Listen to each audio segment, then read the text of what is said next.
ہم وہی کہیں گے جو ہمارا دین ہم کو بتاتا ہے.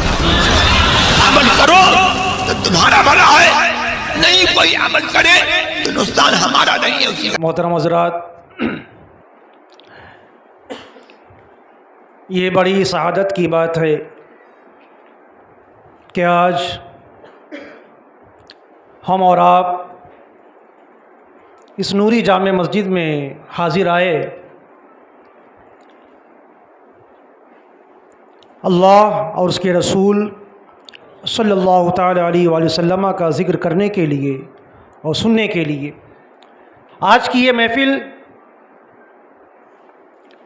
اصلاح عمل اور اصلاح عقائد کے تعلق سے رکھی گئی ہے، جس میں اہل سنت والجماعت کی عوام کو مسائل دینیہ بتائے جائیں گے،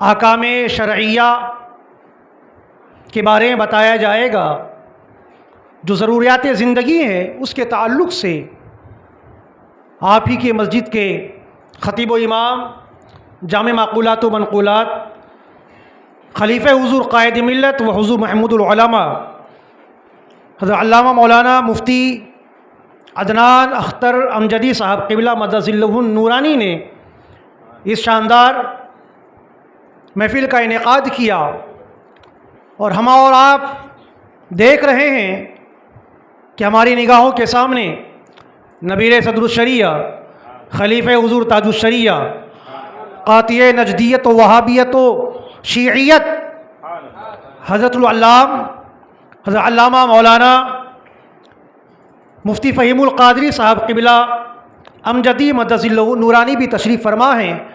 ابھی انشاءاللہ العزیز میرے بعد ان کے بھی کلمات تبریک کو ہم اور آپ سنیں گے اور انشاءاللہ اپنی زندگی کو سنوارنے کی کوشش کریں گے. اب مفتی صاحب کے حکم پر 5 سے 10 منٹ کے لیے میں بھی حاضر آ گیا. حضرات، ایک آیت کریمہ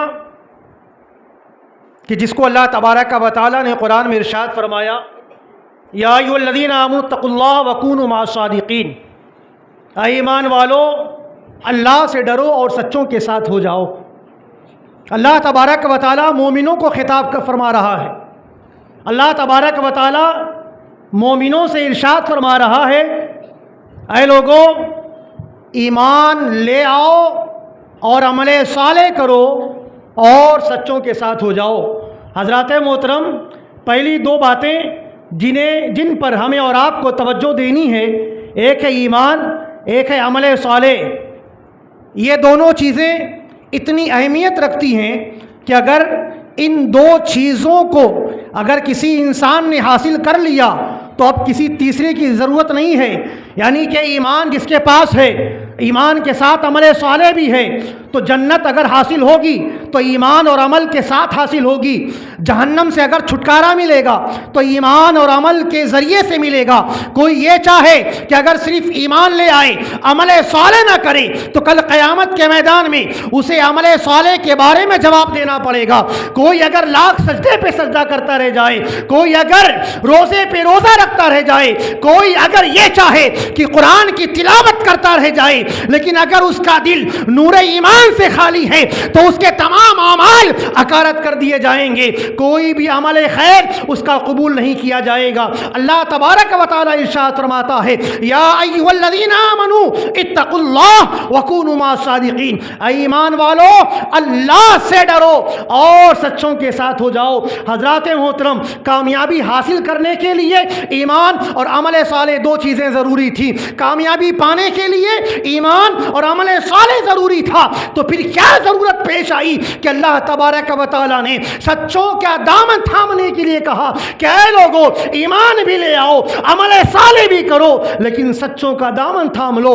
حضرات محترم، ہم اہل سنت والجماعت کا عقیدہ ہے، ہم اہل سنت والجماعت کا طریقہ ہے کہ ہم کبھی بغداد معلیٰ حاضری دیتے ہیں، کبھی اجمیر معلیٰ چلے جاتے ہیں، کبھی ایمان کو بڑھانے کے لیے سرزمین بریلی چلے جاتے ہیں، کبھی اپنے ایمان کو جلا بخشنے کے لیے سرکار تاج الشریعہ کا ذکر کر لیا کرتے ہیں، ان اولیاء کرام کا تذکرہ کر لیا کرتے ہیں۔ ضرورت کیا تھی کہ اللہ تبارک و تعالیٰ نے ارشاد فرمایا اے ایمان والو اللہ سے بھی ڈرو اور سچوں کے ساتھ بھی ہو جاؤ۔ حضرات محترم، وجہ ایک یہ ہے کہ اللہ تبارک و تعالیٰ نے جو سچوں کا دامن تھامنے کے لیے جو ارشاد فرمایا ہے، ایک وجہ یہ بھی ہے کہ ہم اور آپ محنت کرتے ہیں، مزدوری کرتے ہیں، کوئی جاب کرتا ہے، کوئی تجارت کرتا ہے، کوئی بزنس کرتا ہے، اپنے اپنے اعتبار سے اپنی اپنی زندگی کو گزارنے کے لیے لوگ کام کرتے ہیں، شعبہ زندگی کو گزارنے کے لیے، طریقے زندگی کو